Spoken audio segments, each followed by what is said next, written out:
Pues ahora tenemos el efecto de la tormenta.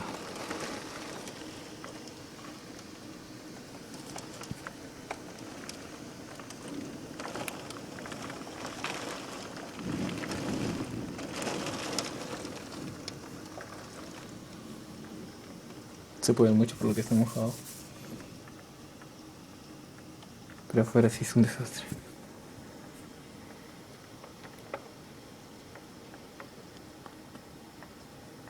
Llueve por cantidades.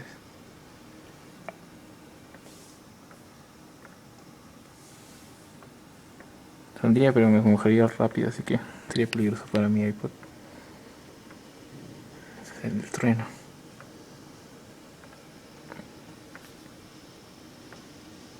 Ya se mojó ya. La tormenta acaba de empezar hace unos segundos nomás. Observa, se mueve fuerte.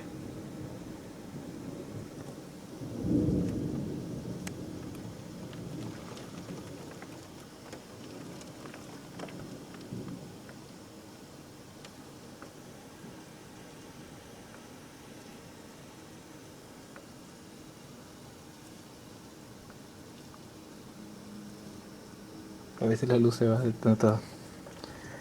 tanto movimiento.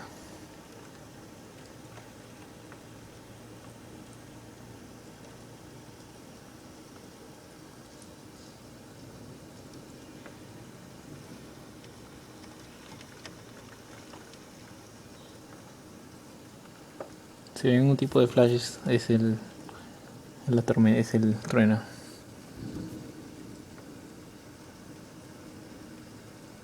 Se escucha feo, parece que fuera a temblar. Ya se mojó toda la pista y al toque.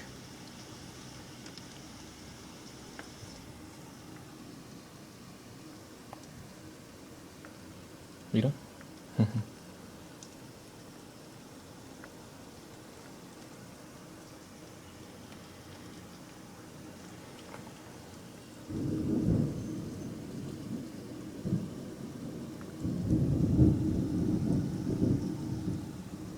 Fuerte se escucha.